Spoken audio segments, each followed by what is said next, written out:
Hey everybody, it's Chris Frame here, and thanks so much for joining me for my top 5 favourite things about the Enchantment of the Seas.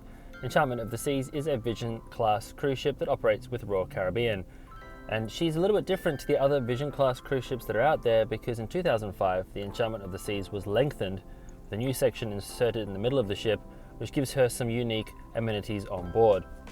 I was really impressed with how nice the onboard atmosphere was on board Enchantment of the Seas, and also how welcoming and friendly the service was from her Royal Caribbean crew. So let's go on board the Enchantment of the Seas and check out my top 5 favourite things. If you have 5 favourite things about the Enchantment of the Seas, please do let me know in the comments below. And as always, if you enjoy these kinds of videos, please subscribe to my channel. Number 1, the Atrium. Now, having an Atrium on board a cruise ship isn't a unique feature these days. In fact, most large cruise ships have one.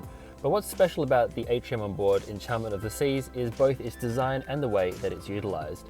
Firstly, it is an actual thoroughfare, and therefore passengers do pass through the Atrium area, and they can go up and down the various decks utilising the glass elevators in the centre of the space.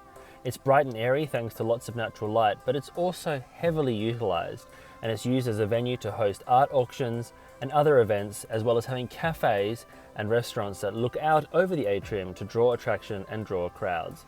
And so it's a very useful and interesting place on board the ship. Number 2, the entertainment on board. Enchantment of the Sea's signature entertainment area is the Orpheum Theatre.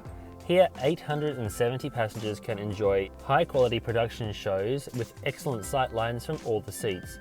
There's a staircase that links the lower and the upper levels, and there's also a bar service that brings drinks to your seat so you can enjoy a drink whilst watching the show. But this is not the only area on board the ship where you'll enjoy entertainment. In fact, Enchantment of the Seas has entertainment spread throughout the ship.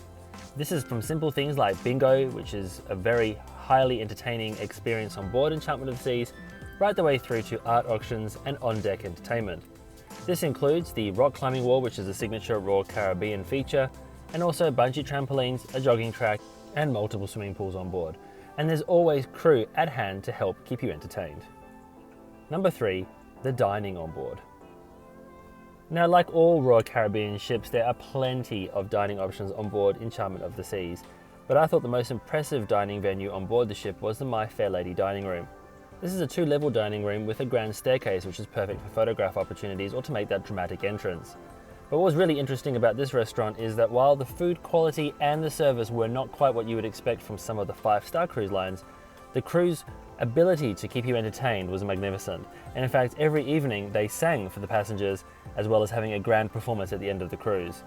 There are lots of other options on board Enchantment of the Seas, including ice cream bars and also the Windjammer Cafe, which is a casual dining location. And in fact, no one does a buffet like Royal Caribbean. But the My Fair Lady dining room is certainly something that I'll remember for years to come. Number 4, the standard cabins on board Enchantment of the Seas. Now, this might sound like a bit of a strange one, but I was really impressed with the cabin quality on board Enchantment of the Seas. We were in a standard cabin, and in fact we'd originally booked an inside cabin and were fortunate enough to have been upgraded to a room with a window.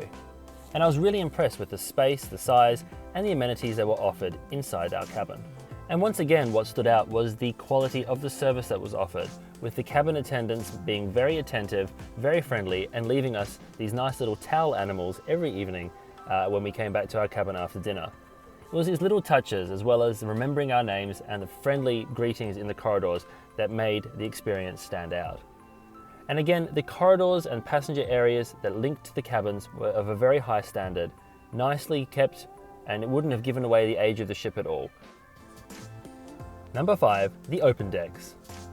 Now, here's a space where Enchantment of the Seas really shines.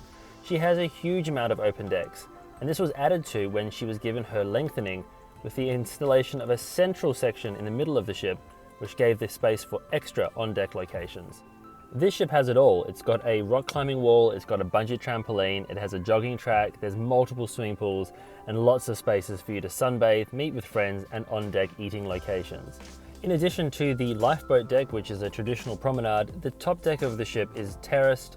It has various different levels that allow for plenty of space for passengers to enjoy sailaways and arrivals into port. And one of the memorable features of Enchantment of the Seas was the addition of 2 bridges that allow you an excellent view over the side of the ship to the water below, and these were added during the 2005 refurbishment. So thanks so much for watching my video of my top 5 favourite things about the Enchantment of the Seas. This is by no means the only things about the ship that are excellent though, so please do let me know in the comments below what you think of the Enchantment of the Seas or your recent Royal Caribbean experience. If you enjoy my videos, please don't forget to subscribe and give it a thumbs up. There's also plenty of other content on my channel that covers other ships such as Queen Mary 2, QE2, Queen Victoria, Queen Elizabeth, Aurora, Britannia, Oriana, Seabourn Sojourn, Sea Princess, and many, many more.